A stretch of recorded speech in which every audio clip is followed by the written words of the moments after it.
Angus's cheeks are pink above the thick russet of his beard, either from the cold March wind or from his haste to give us news. "A boat," he says, "from the far shore." Not the short crossing, that narrow strait between us here on St. Surf's Isle and the sheltered shore by the river mouth. No, Angus means the long way across Loch Leven. It's not as if nobody ever comes over to the monks from that direction, but it's not something that happens every day, or even every week. "And yesterday was St. Patrick's Day," he says quickly, eager to make his point. It's a point that eludes us at first. We exchange looks, faces blank. "Remember?" He's got the wind behind him now, sure that for once he has the higher ground. He moves further into the room, his heavy tread filling the air with puffs of the incense smell of the holy grass, freshly spread only yesterday. "Enya said a holy day would bring danger for the king." Enya's face clears. "Malcolm," she says. "Remember?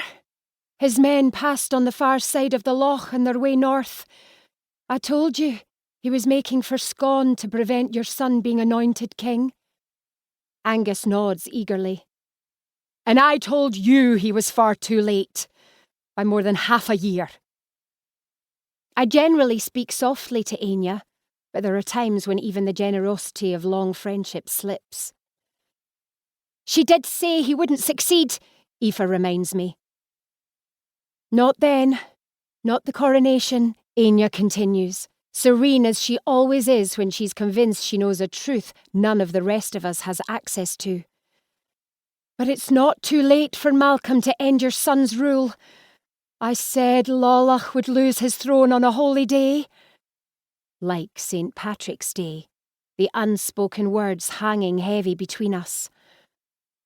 I turn from her and wrap my Zibelline stole more closely around me. I step past Angus and through the door.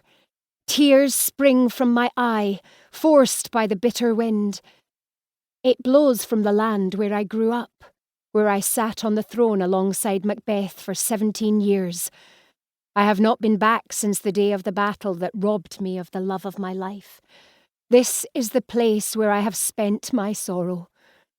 Today I expect nothing but more grief from that quarter. I stare out past the slender pines and the sharp marram grass to the choppy water of the loch. My eyes are not as sharp as they were, but the boat is drawing nearer against the wind, and I think I can make out 2 passengers huddled on the thwart, hunched shoulder to shoulder. I return to our haven and settle on the tall carved chair the monks made for my husband when he became king, in honour of the support and succour he had always given them. No matter that they had heard the reports that his path to the throne was dappled with blood, they judged him by the actions they saw for themselves. They were as much Macbeth's men as they were God's, and still they honour his memory. Aoife crosses to the rear of the room and moves the curtain of beaten deerskin aside. She beckons Enya to the window. "Come here. Tell me what you see." When she's wholly present, Enya uses her eyes in the same way the rest of us do. It's likely what saved her from being drowned a witch, that gift of being able to move between vision and reality. She leans into Aoife. "Aye. A cobble with 2 men not at the oars. Soldiers, I'd say. Heads bowed." She swivels round to face me. "Gruach, this will be a sad day." I've already made that reckoning. "Not Malcolm's men, then?" "He's still ignorant of your whereabouts." Never one to hold back, Angus says what we'd all like to believe. "Otherwise, he'd have stopped on his way north."